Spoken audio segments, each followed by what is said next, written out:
21শে মে ফলতায় ফের ভোট গ্রহণ হবে। আপনারা জানেন যে গত দুদিন ধরেই জল্পনা চলছিল যে ফলতায় শেষ পর্যন্ত ভোট হবে কিনা। স্ক্রুটিনির পর ফলতায় পুনর্নির্বাচনের দাবি জানিয়ে সুপারিশ করা হয়েছিল, আর এবার জানা যাচ্ছে 21শে মে ফলতায় ফের ভোট গ্রহণ হবে। ফলতায় একাধিক বুথে অনিয়মের অভিযোগ ওঠায় সেখানে স্ক্রুটিনি হয়েছিল। স্ক্রুটিনির পর নির্বাচন কমিশনের রিপোর্ট জমা পড়ে, সুপারিশ করা হয় পুনর্নির্বাচনের। আর এবার জানা যাচ্ছে 21শে মে ফলতায় ভোট গ্রহণ হবে। বিস্তারিত বলবেন রুমা পাল, টেলিফোনে রয়েছেন। রুমা, দেখো, তাহলে স্পষ্টতই হয়ে গেল যে এই 4 তারিখে যে গণনা হচ্ছে সেক্ষেত্রে কিন্তু 293টা যে কনস্টিটিউয়েন্সি আছে সেটার রেজাল্ট বেরোবে, এবং যে ফলতার যে কনস্টিটিউয়েন্সি সেটা কিন্তু রেজাল্ট বেরোবে না। অর্থাৎ পুনরায় ভোট গ্রহণ হবে ফলতাতে। 285টা যে বুথ রয়েছে সেখানে আবার ভোট গ্রহণ হবে। সেটা 21শে মে হবে সকাল 7টা থেকে সন্ধ্যে 6টা পর্যন্ত। এবং জানিয়ে রাখি যে 24শে মে ভোট গণনা হবে 24শে মে। 21শে মে আবারও সকাল 7টা থেকে সন্ধ্যে 6টা পর্যন্ত পুনরায় ভোট গ্রহণ হবে। কেন হচ্ছে?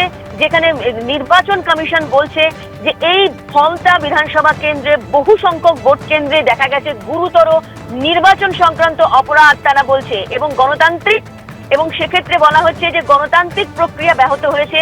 তার অভিযোগের পরিপ্রেক্ষিতেই কিন্তু 21শে মে আবার সকাল 7টা থেকে সন্ধ্যে 6টা পর্যন্ত পুনরায় ভোট গ্রহণ হচ্ছে। ভোট গণনা হবে 24শে মে। এবং জানিয়ে রাখি, সব থেকে বড় প্রশ্ন হচ্ছে যে এই যে গণনা হবে 4 তারিখ, এর মানে 293টা যে কনস্টিটিউয়েন্সি সেটারই ফল ঘোষণা হবে। এই ফলতার যে এই গণনা সেটা হবে না, পুনরায় ভোট গ্রহণ হবে, এমনটাই কিন্তু নির্বাচন কমিশনের নির্দেশ এসছে। অন্যদিকে জানিয়ে রাখি যে ফলতা নিয়ে কিন্তু একাধিক অভিযোগ এসেছিল, এবং জানিয়ে রাখি যে প্রায় অনেকগুলো বুথে কিন্তু এই ধরনের যে টেপ লাগানো ছিল বিভিন্ন ইভিএম এর ক্ষেত্রে, সেক্ষেত্রে বারবার কিন্তু এই অভিযোগ আসে। এটা এরকমও জানা গেছে যে একদম এন্টায়ার যে ফলতা যে কনস্টিটিউয়েন্সি সেখানে গণনা বন্ধ করা হোক, এমনটাও কিন্তু রিপোর্ট জমা পড়েছে ইসিআইতে। এবং সেক্ষেত্রে বলে রাখি যে ইসিআই কিন্তু এই মুহূর্তে জানিয়ে দিচ্ছে নির্বাচন কমিশন যে পুনরায় ভোট গ্রহণ হবে 21শে মে, এবং 24শে মে হতে চলেছে গণনা।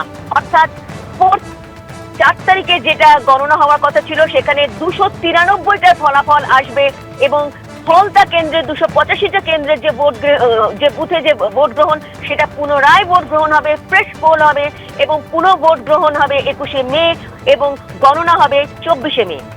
রুমা, আমাদের সঙ্গে থাকো। আরেকবার জানাবো যে এই মুহূর্তে বড় খবর, 21শে মে ফলতায় পুনর্নির্বাচন হবে, আর 21শে মে ফলতায় যে পুনর্নির্বাচন হতে চলেছে তার ফল ঘোষণা হবে 24শে মে।